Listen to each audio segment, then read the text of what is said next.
When we read there, for example, in Philippians 1:6, he who has begun a good work in you will complete it until the day of Christ Jesus. If we did not know that was in the aorist tense in the Greek, and we simply took it at face value in the English, what might we conclude about that? We could conclude that God did something in the past. He began it.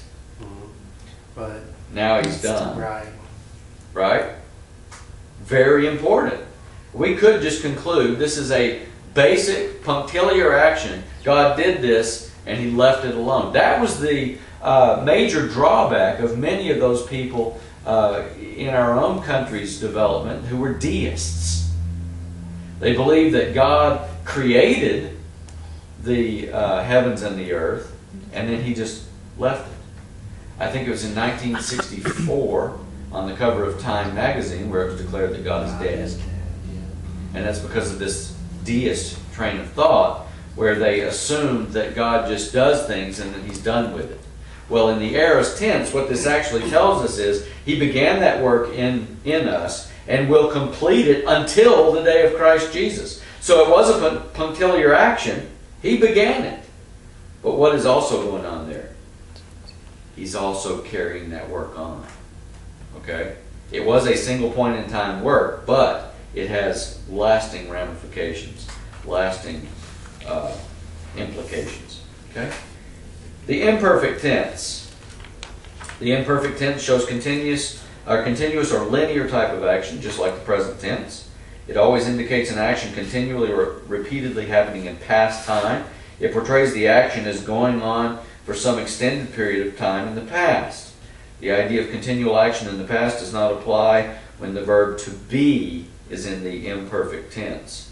There should be considered a simple action happening in past time without regard to its ongoing or repeated happening in the past. Again, I may sound like I'm speaking another language up here, but take this home, read it very carefully, and you'll start to understand what it's talking about. For example, Ephesians 5:8, for you were once darkness, but now light in the Lord. The verb there, were, is in the imperfect tense because there's no regard for an ongoing or repeated happening in the past. It's a statement of being, as I said. You were once darkness. That was your state of being. That was, it's not something you did, right? It's just who you were. And so it's therefore in the imperfect tense. The perfect tense, on the other hand, the basic thought of the perfect tense is that the progress of an action has been completed and the results of the action are continuing on in full effect. In other words, the progress of the action has reached its culmination and the finished results are now in existence. Unlike the English perfect, which indicates a completed past action, the Greek perfect tense indicates the continuation and present state of a completed past action. Again, Galatians 2:20 should be translated, I am in a present state of having been crucified with Christ. Indicating that not only was I crucified with Christ in the past, but now I am existing in that present condition. Okay? Remember, the imperfect tense does not denote the continuation of something. It's a statement of what you were. It's a statement of your being at a particular point. The perfect tense is something that has a statement of being, but with continued ramifications or implications. Does everybody see that? I mean, it doesn't have to be crystal clear, but just so it's a little clear so you can at least go home and ponder it and try to think of more examples than this. And again, this book will really help you because what you can do is go through and look for examples of the perfect tense verbs and imperfect tense verbs in the Greek New Testament, and then look at your English and say, oh, okay, I see that. I think Galatians 2:20 is an excellent example of that, though. It's not that we are simply in a present state of having been crucified with Christ. We are continuing to exist in that condition. Okay? Future tense, just like the English. The Greek future tells about an anticipated action or a certain happening that will occur at some time in the future. Okay? That's very simple to understand. We're not going to look at the verse there. The pluperfect. Okay, it's also known as the past perfect. It shows action that's completed and existed at some time in the past. The past time being indicated by the context. This tense is only found in the indicative mood and is rarely used in the New Testament. Therefore, you really don't have to bust your noggin thinking about the pluperfect tense. There's an example, Matthew 7:25, and they beat against that house, and it did not fall, for it was founded on the rock. It's like the past perfect tense. Okay. Future perfect tense. It's very rare in the New Testament. It's only formed by what's called periphrasis. And we'll look at that more as we go on in the study as well. It's much like the past perfect, only the completed state will exist at some time in the future rather than in the past. Shall have been. Yeah. Shall have been. Yep.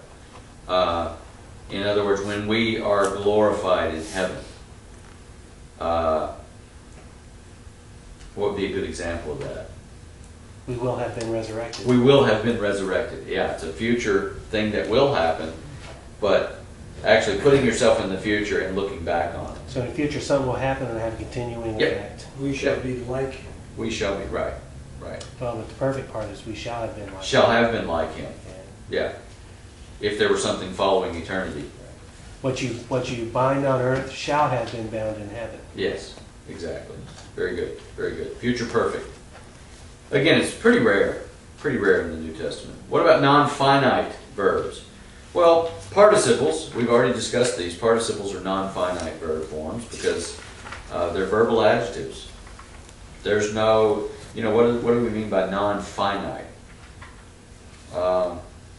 It's a word that ends in ing. It can be used as an adjective and modify a noun, or it can be used as an adverb and further explain or define the action of a verb.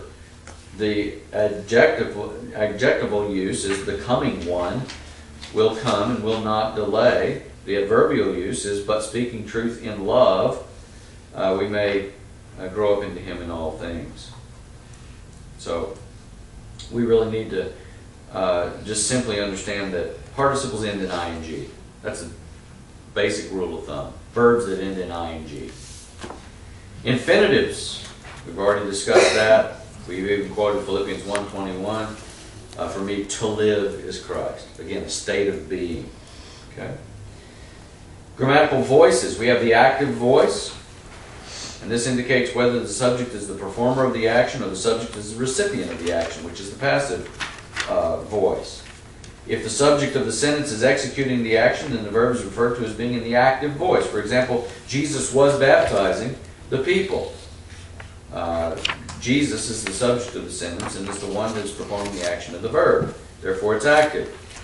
Passive, okay, this indicates that the subject is the recipient of the action. If the subject of the sentence is being acted upon, then the verb is referred to as being in the passive voice. For example, Jesus was baptized by John in the Jordan. Middle voice shows the subject acting in his own interest or on his own behalf. We talked about this. The best example is shaving. I really like Jim's example of shaving. We don't, certainly our face is the recipient of the action. If we're shaving our face, which, man, that should be the only thing. But someone can shave you, or you can shave yourself. Yeah, you can shave yourself. The razor's not doing the shaving. If you leave that on your countertop, it's not going to shave you, right?